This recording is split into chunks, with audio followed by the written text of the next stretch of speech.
5월 25일 오늘 만나 성경 말씀은 사도행전 11장 17절에서 18절까지의 말씀입니다. 그러므로 하나님께서는 우리가 주 예수 그리스도를 믿을 때에 우리에게 주신 것과 같은 선물을 그들에게 주셨는데 내가 누구이기에 감히 하나님을 거역할 수 있겠습니까? 이 말을 듣고 그들은 잠잠하였다. 그들은 하나님께 영광을 돌리고 이제 하나님께서는 이방 사람들에게도 회개하여 생명에 이르는 길을 열어주셨다 하고 말하였다. 아멘. 오늘 만나로 만나주시는 하나님을 기대합니다. 요즘 저의 플레이리스트에 빠지지 않는 찬양곡은 주가 일하시네라는 찬양입니다. 그런데 이 곡의 후렴을 듣고 따라 부르면서 다소 불편한 질문이 마음 한편에 들기 시작했습니다. 정말 하나님은 일하시는 건가? 뉴스를 통해 전쟁으로 죽어가는 이들을 보며 해가 갈수록 하나님을 떠나는 이들이 늘어가는 상황을 보며 오랜 시간 동안 기도 응답을 외면받는 것 같은 이야기를 들으며 하나님 정말 일하시는 거 맞나요? 하고 탄식하지 않을 수 없습니다.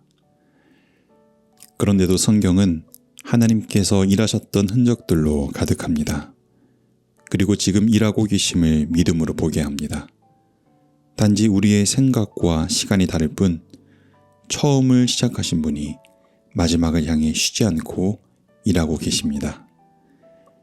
하지만 우리가 간과하고 있는 것이 있습니다. 하나님은 일하실 때 혼자 일하지 않고 반드시 사람과 함께 일하신다는 것입니다. 물론 전지전능하시기에 사람의 도움이 필요하지 않는다는 것을 알지만 하나님께서 일하실 때에는 반드시 사람을 사용하신다는 원칙이 있습니다. 그래서 느리고 답답하지만 아브라함과 함께, 모세와 함께, 수많은 예언자와 함께, 또 연약한 12 제자들과 함께 동역하며 당신의 이야기를 느릿느릿 써내려 가십니다. 성 어거스틴은 이렇게 말합니다. 하나님 없이 우리는 할 수 없다. 하지만 우리가 없으면 하나님은 하지 않으실 것이다. 하나님의 일은 인간의 노력만으로도 되지 않지만 또한 우리 없이도 될 수 없다는 말입니다. 청년 시절 노숙자 예배 섬김을 할 때였습니다. 매주일 만난 노숙인들의 삶은 저의 눈으로 볼 때 하나님께서 정말 이들도 사랑하실까라는 의문이 있었습니다. 주일 아침에 찾아갈 때면 아침부터 술 먹고 싸우는 것이 그들의 일상이었고 전부였기 때문입니다. 그러나 이들을 섬기는 봉사자들에게 한 가지 잃지 않으려는 믿음이 있었습니다.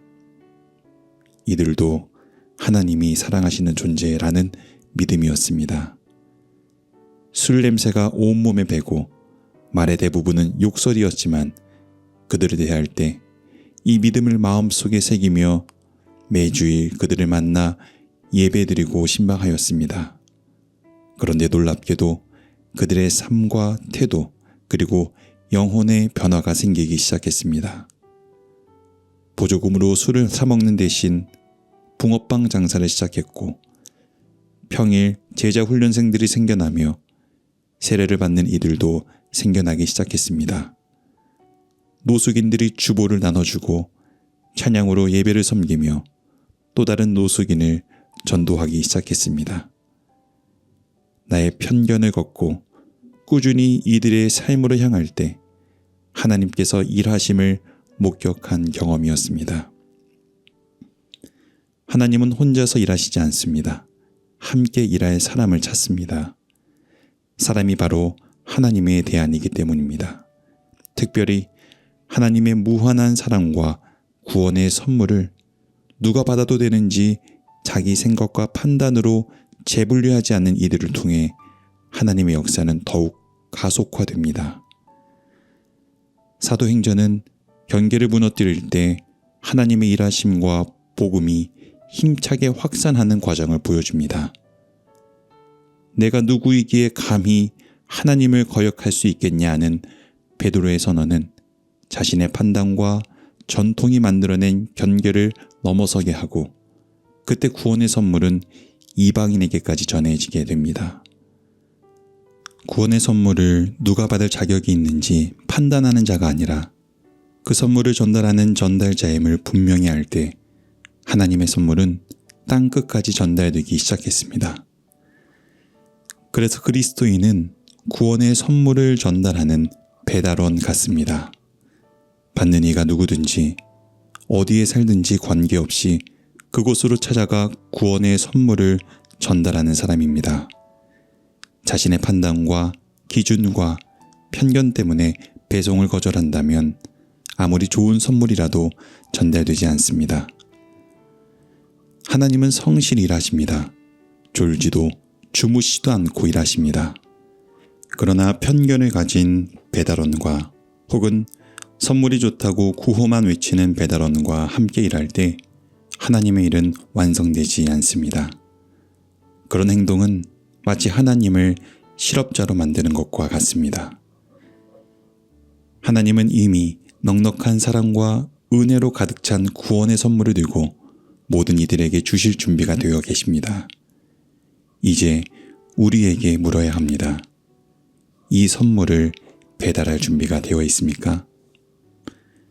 오늘 단지 하나님께서 알아서 일하실 것이라는 맹목적인 믿음에 기대어 하나님의 역사를 수동적으로만 기다리지 않기를 바랍니다. 이제 우리가 하나님께서 준비하신 그 구원의 선물을 안고 어디든 누구에게든 전달하러 나아가는 저와 여러분으로 준비되길 소망합니다. 그때 하나님은 우리를 통해 일하실 것입니다. 우리를 통해 하나님의 일은 이루어질 것입니다. 기도하겠습니다. 하나님, 타인을 향한 우리의 선 긋는 마음과 편견 때문에 하나님의 선물을 전달하지 못하였고 하나님을 실직자로 만들었습니다. 잃어버려도 되는 양이 어디 있냐며 양 한 마리를 찾으러 나선 주님의 마음이 오늘 우리의 마음이 되어 길을 잃고 헤매는 이들에게 구원의 선물을 전달하는 배달원 되게 하옵소서. 예수님의 이름으로 기도드립니다. 아멘. 이제 두 가지 기도 제목으로 함께 기도하겠습니다. 첫째로 말씀을 새기며 기도하실 때 하나님, 구원의 선물을 전하는데 우리의 편견이 끼어들지 못하게 하시고 경계를 짓지 않게 하옵소서. 하나님의 형상을 찾아 모든 이들에게 구원의 선물을 전달하는 신실한 배달원 되게 하옵소서. 둘째로 주일 예배를 위해 기도할 때 우리의 예배가 종교적 행위로 거룩함을 꾸며낸 예배가 아니라 지극히 작은 자에게까지 하나님의 선물을 전달하는 진정한 거룩함이 잉태되는 예배되게 하옵소서. 이 제목으로 기도하신 후에 개인의 기도로 나아가겠습니다.